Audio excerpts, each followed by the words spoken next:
Hi, everybody. It's David Rhodes. It's January, and this is Fire Engineering's Editor's Opinion. Life lessons from baseball when your hero lets you down. You know, they say never meet your hero because that hero will let you down. When I was a kid, baseball was the center of everything. I played Little League like most folks.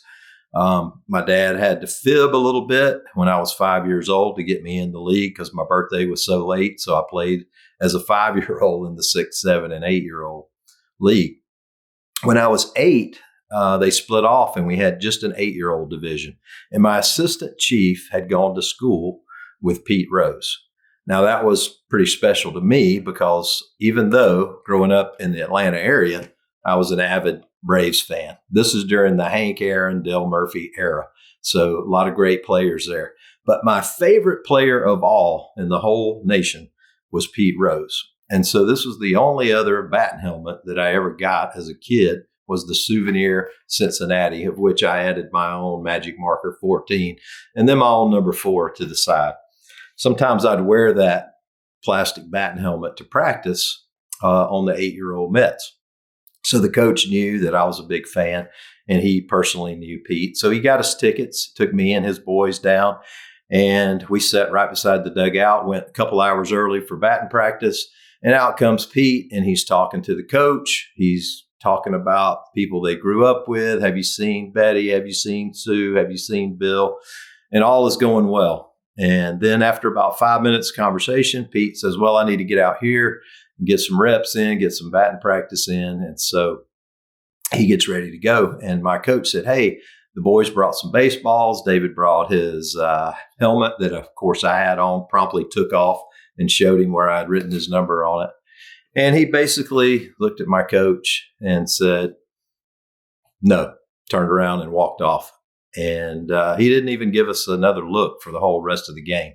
So as an 8-year-old, I'm confused. What did I do? What did I do to make Pete mad by showing him that I'm at a Braves game with a Cincinnati hat? I didn't understand it.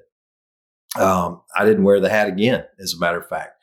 I stuck the helmet in the back of the closet where it has stayed with a bunch of unused toys for years and years and years until I recently went over and got them out just a few years ago to save them. So I got to thinking about that and got to thinking about being a battalion chief or fire chief and going by the station. You know, it's pretty routine.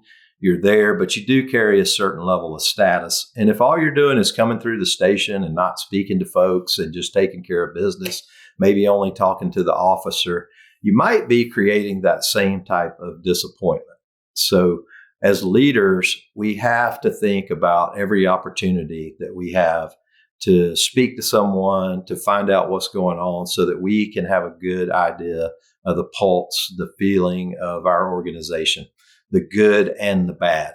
But if we're just in a haste, we just run in, run out. You never know. It might be some new person that's their first, second shift. It's their first opportunity to meet the chief or another officer. And basically, you just blow right by them and act like they don't matter. So learn those lessons from baseball. And another good lesson is forgiveness. So Pete passed away recently, and that little incident with me happened about 50 years ago.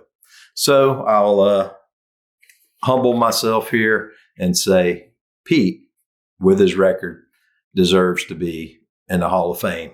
And for the first time, I'll put the hat back on. Take care.